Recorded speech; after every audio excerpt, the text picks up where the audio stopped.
Badr, fantastic to see you. What does it feel like to be the top of the card on this event, in this arena that's still being built? You can hear the noise behind it of it still being built. What does it feel like? It's a dream come true, alhamdulillah. This is my second time being a main event for Rising Stars Arabia, and I just at 10-0, and I can't be more grateful for that opportunity. Tell me your full name. So my full name is Badr Osama Majid Dherat. You have a fascinating history in your DNA. Tell me a little bit about the tribe you're from. So basically, I'm from a tribe called Bani Sakhr, which is originally from Saudi Arabia, and then they transitioned to other countries, which is one of those is Jordan. And yeah, but they're pretty much mostly in Jordan and Saudi Arabia. And it was 1 million people, yeah? Over 1 million people, yes. It takes me back to that Bedouin ideal. You are from the Bedouins, and there's a romanticism and a toughness and a spirituality and a joy in the Bedouins. Yes, exactly. So basically, we love nature. We stand on our ground, and we're highly respected. The tribe is very highly respected, and I'm proud to be a part of this tribe, and I'm just happy to be a part of it, like I said before, and yeah. So do you ever go out into the desert and have a fire with your friends and listen to the music and speak to the universe and see the stars? And I love that idea. It makes me feel very emotional to think about it. It's a very deep sense of naturalism. I'm more of a forest guy. Okay. Yeah. I see that. Yeah, I'm more of a forest guy, but I like actually the desert. But I started doing it more in the UAE, because in Jordan the desert is a little bit further away from where I live. And I come originally from the north, which is not really a desert land, but I enjoy the desert pretty much, yeah. Have you looked back in the family, in the history, in the generations, and found out about family members, great-great-grandfathers and great-great-grandmothers? Or was it difficult to find out? It wasn't difficult, because there's papers or books in Jordan that talks about the tribe and talks about our family as Dherat and Bani Sakhr. And for a lot of people that don't know, that know me as Badr Simreen is basically my great-great-great-grandfather, and he passed away in 1914, if I'm not mistaken. And yeah, that's why in Arab culture they call you after your great-grandfather, because back in the days they used to have a lot of children, you know, and that's why initially they used to call me Badr Simreen. But Simreen is my great-great-grandfather, and he is from Dherat, from the tribe of Bani Sakhr. Do you think he fought? He fought, but not like us. They fought with swords. It was a bit different back then. Way different. Yeah, but that DNA, that warrior DNA, I'm convinced. I have interviewed boxers from all over the world all my life, and there is no doubt when I look at you, when I'm with you, that you come from a warrior DNA. Now, I know that you grew up, you just take a fight. You look different, you have beautiful blue eyes, you have the blonde beard, and you were picked on a little bit, yeah? 100%. Like you said, I look sweet, but I can be a devil as well if I have to. And the thing is, I stand for myself, you know, and I don't take no disrespect from no one. And that what used to happen to me back in the days when I used to be younger, because in Jordan, majority of the people, they don't look like me. So it was a little bit tough, but you had to do a couple fights in the street here and there where you live, and in the school, and then eventually people will know you. You started boxing at 12, but you were also playing football as well. So my first sport was football. And then I did also a little bit of Roman wrestling. Yeah, I liked Good for the clinch. good for the clinch, exactly. So my dream was always to be a footballer, okay, but didn't turn out like that. Obviously, when you're a little kid, sometimes your things change in your mind, you know. Obviously, I got also injured in my knee when I was a kid, and that made me sit at home and pretty much just PlayStation, you know. And then my brother started boxing 2 months before me, and he eventually told me, instead of just staying at home and doing nothing, come with me to the gym and try it out. You like it, you like it. You don't like it, see what's up. And since then, The rest is history. the rest is history, because as soon as I went to the gym and I started training, obviously I was a beginner, but I wasn't like a normal beginner. I was picking up quicker. There was natural movements that I had, and I just felt comfortable there. And honestly, when I started punching, there's nothing better than punching someone or punching something without getting in trouble. So you nearly went into pancration, as I'd call it, which is what the ancient gladiators used to be, in boxing and wrestling, with ropes on their hands, dipped in oil, dipped in olive oil. You know the history. Boxing would have become an addiction for you when you were a teenager. Did it mean everything? Honestly, it might sound crazy, but I never really loved boxing. To this day, I don't really love boxing. But the problem with what's happening with me is because I've been doing it for so long, and that's the only thing I've been doing, okay? I didn't even graduate from high school. I can live without it. If I was in camp, and then I'm training and I'm fighting. I can't wait to finish the camp and finish the fight to relax. But as soon as my off camp starts, 1 week, then I feel a little bit sick from not training, from not punching, you know? So it's something I cannot live without. Do I unconditionally love the sport? Not really. Can I live without it? No. Wow, that's very interesting. So basically, even when I retire in the future, I would still go to the gym at least 3 times a week. Jordan is not massively known for its football teams, football names, boxers. You are the standout guy. Your brother tried out for the Olympics, didn't he? Yeah. For Tokyo. Yeah, exactly, yeah. Is he still boxing? He's still boxing, yeah. He turned professional also this year. He's now 2-0, and he's looking to make his 3rd fight in June. And his name? His name is Hisham. Do you spar with him? We do spar sometimes, yeah. He's a little bit bigger, isn't he? Yeah, he's bigger than me, yeah, but obviously I can learn from his power, and he can learn from the speed. So yeah, there's a give or take. We can do a lot of drills, but we spar, yeah. We spoke on the steps on the way up here today, coming up onto this platform just beside the arena from Saturday night, and we were talking about the skill levels of people like Floyd Mayweather and how much of a student of the game you are. Now, I would describe your style as like a rapier. You have like swords in your hands when you fight. Some people fight like they have axes, you know? But for you, you remind me of a man with swords, you know? But there's a great skill to it. And you mentioned Floyd Mayweather as someone you like to see how he does things, and you study why he was so great, for example. 100%. I mean, I've watched multiple fighters, okay? And one of them was Floyd. Majority of the fights I used to watch Floyd, and Nassim Hamed and Roy Jones and many more. And the thing... All movers. All great movers, those. All of them, great movers, even heavy punchers. I used to watch even heavyweights, even though I didn't like the heavyweight division. But I understand one thing and one thing only. You cannot copy someone, okay?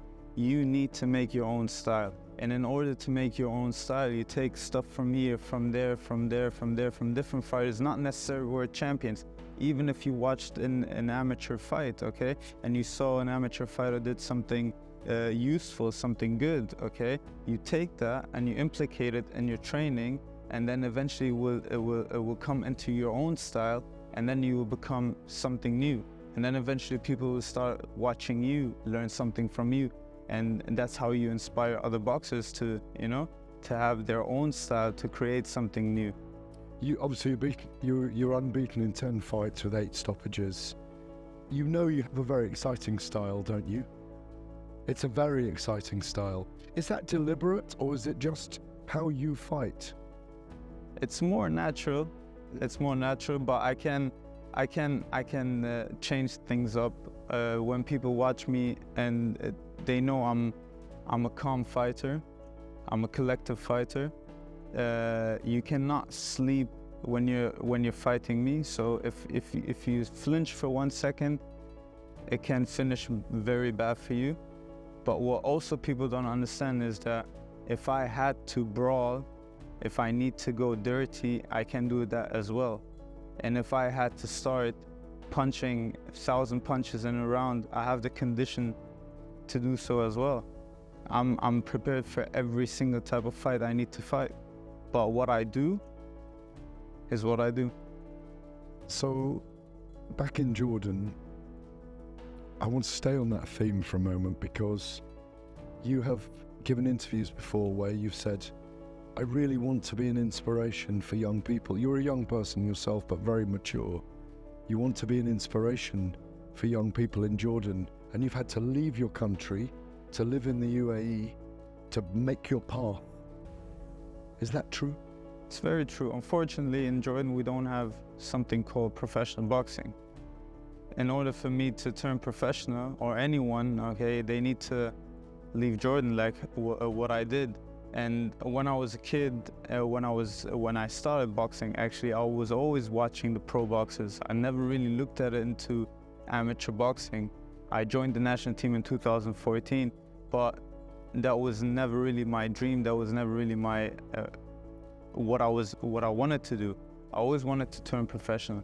But the main issue is, okay, that no one ever made it from Jordan. So for me, it was always like kind of, you know, I was doubting it, but I always believed in myself, and I believed that Allah will always support me, okay, and give me the chance, because Allah does not waste anybody's hard work, okay? So I always had that mentality, never give up, just continue what you're doing, and eventually the doors will open for you. And in 2018, I received a world bronze medal in the youth, and that was in Hungary, which was also the first ever world medal for Jordan.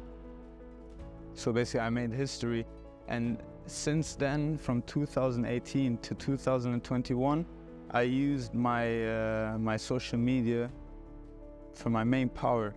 I was reaching out to thousands of managers, promoters, and whatsoever. A lot of them, they kept me on scene, majority of them. And a lot of them fed me lies. And a lot of them straight up told me, no, we're not interested. And I came across my manager right now, which is Ahmed Siddiqui, and the promoter of Rising Stars Arabia. And at that time when I started talking to him, it was COVID.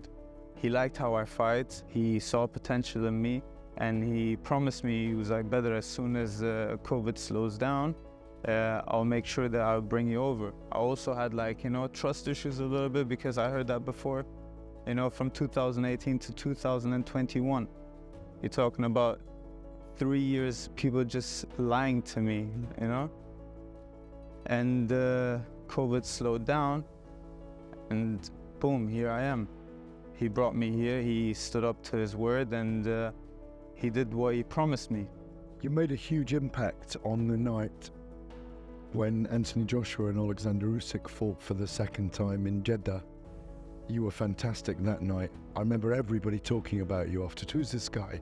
Who's this guy? It was like your 7th fight, maybe? I'll tell you the story. So basically, This guy, everyone was going, who's this guy? So basically, it came.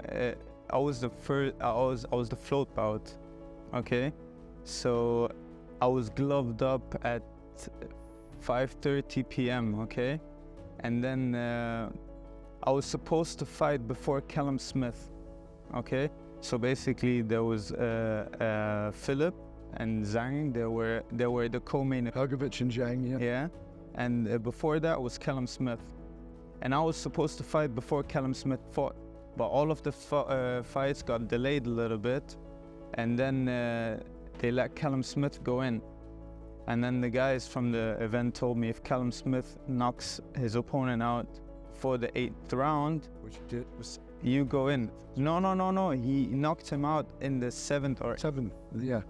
So they told me if he does not knock him out before the 8th, you're gonna fight after Joshua.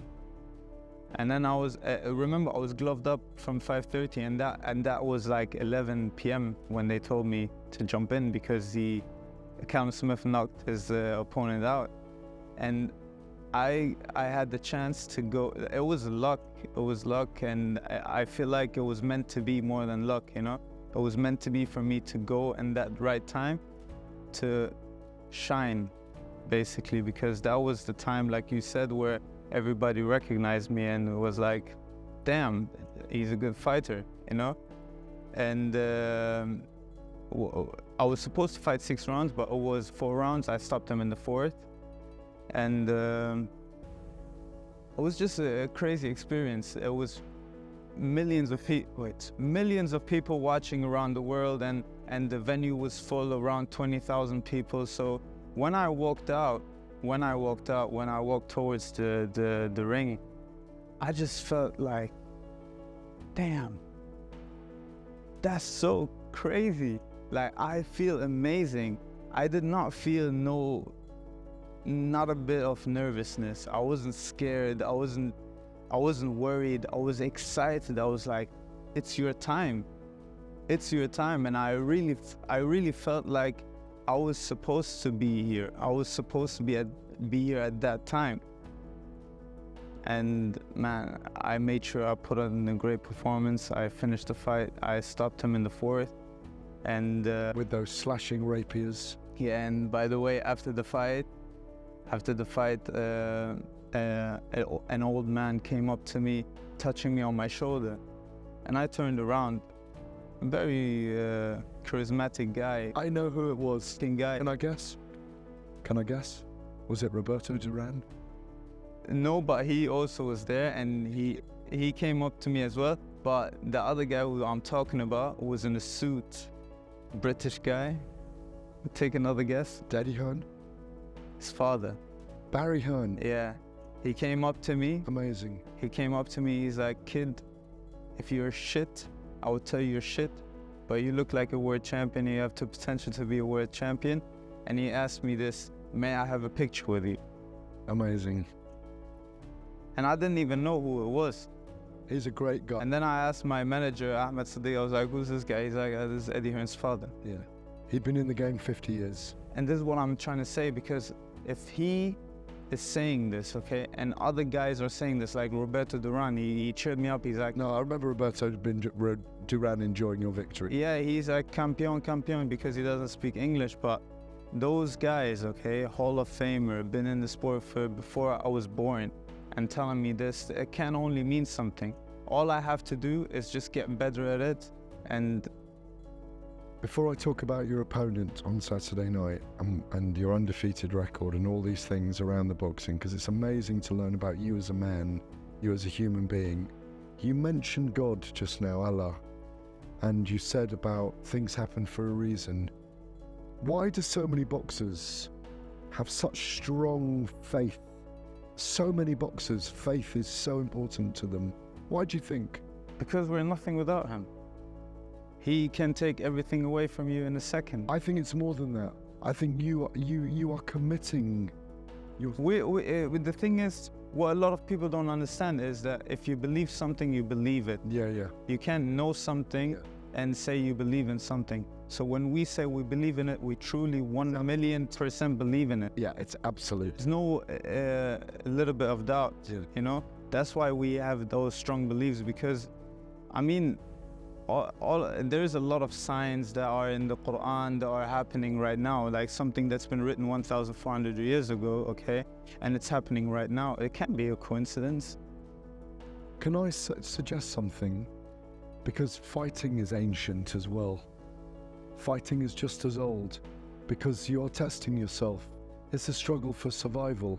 It's a commitment. It's such a dangerous sport as well. Exactly, yeah. You know, A lot of people die from that sport. No, you can't play faith. no, You can't play boxing. no, you cannot. Yeah. 100%. A lot of people die doing it, and they think it's a game. They think it's just like another sport, like a hobby. You can't do that. You're getting hit on your brain. Those cells, those brain cells, they don't come back. They go and stay, but they're gone. So you have to remember, when you do the sport, you should have a reason, 1,000,000% why you're doing it. If I had a choice, I wouldn't be doing it. If my dad was rich, if my dad If your dad had 100 flower shops, not one or two. yeah, my dad, oh yeah. How many flower shops does he have? Only one. If he had 1,000, maybe he wouldn't be fighting. Maybe. But you are. I am, because also the reason why I'm fighting is, why the hell would you waste a talent if you're good at it and you know how to do it and you enjoy the journey? Why would you waste it? When we finish this, we're going to take a photograph anyway, and I'm sending it to Barry Hearn. I am. I hope he remembers me. No, of course he will. Of course he will. Of course he will remember you. Of course he will. Thank you. I really appreciate it. You're going into this fight with the Undefeated tag as well. Is that any pressure? No, I don't see it as a pressure. Then again, that has to do with my beliefs, because I believe that if you take stuff too serious in this world, okay, you end up damaging something else that it's, at the end, it really does not matter, you know? A record here or there, it does not matter. You go there, okay? You make sure one thing, okay, before you jump into the ring, that you put everything you have. Everything you have. If you lose, that means you lost square. You lost against somebody who's better than you, who trained better than you, who prepared better than you. You can't be sad, and you shouldn't be mad about that, because he deserves it then.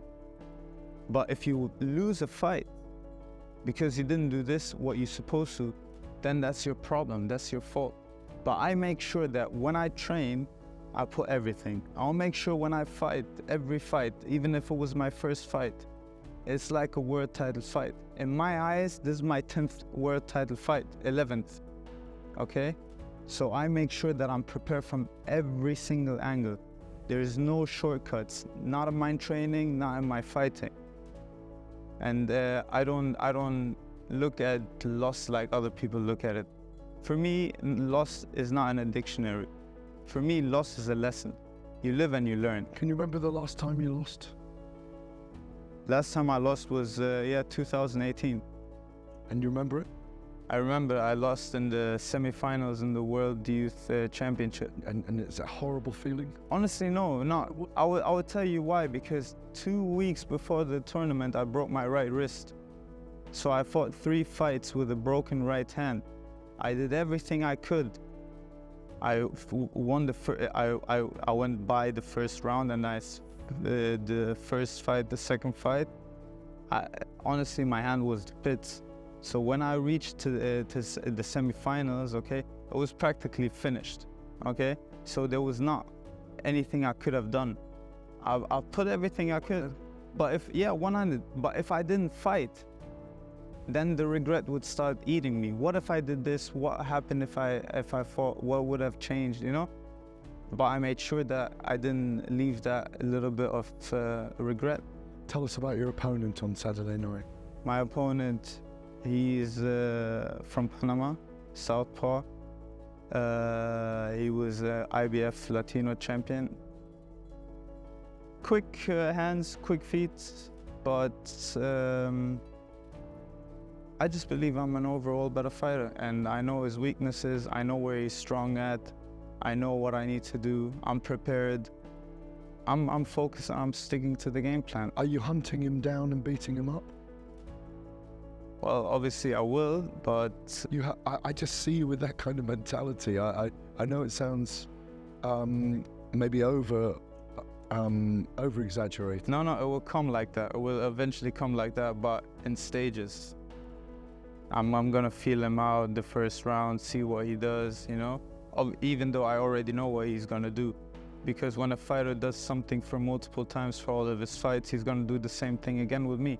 No? Do you do a lot of study of your opponent? Of course I do. Everybody does.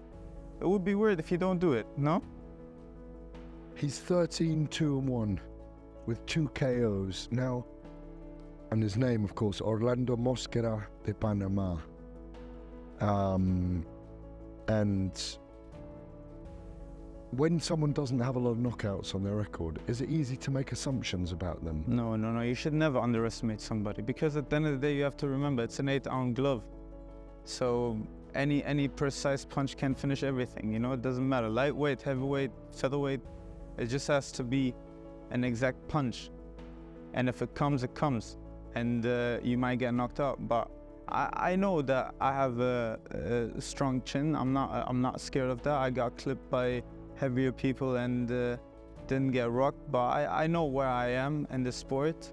I'm not worried, but I don't underestimate. What would you like to do on Saturday night? I would like to finish the night in style, because I want to celebrate my win with the Independence Day of Jordan. It's going to be on the same night as well. So 25th of May is the Independence Day of Jordan. So It's something deeper, it's something historical, it's something, I would like to celebrate twice. that's amazing. So for those watching this, that final thing, why Badr fights? Why? I fight to change the world I fight because I want to change the life of my family and the life of Jordanian fighters, the young upcoming Jordanian fighters, and not just our Jordanian fighters, because I want them to understand one thing: if I made it, everybody can make it, no matter where you are in this world. And it's exciting at the moment that the sport is growing so fast in the Middle East at the moment, as we call it, the Middle East. 100%, because a lot of people never really understood what Middle East is about. Like you said, we are warriors from the ancient histories, from centuries. So you will find every corner somebody who can throw a punch in the Middle East. All they have to do is just get them the right coach, right facility, and let them train. You are one of the rising stars of Arabia, there's no doubt about it. It's an absolute pleasure to interview and speak. Pleasure's mine. I really thank you for having me.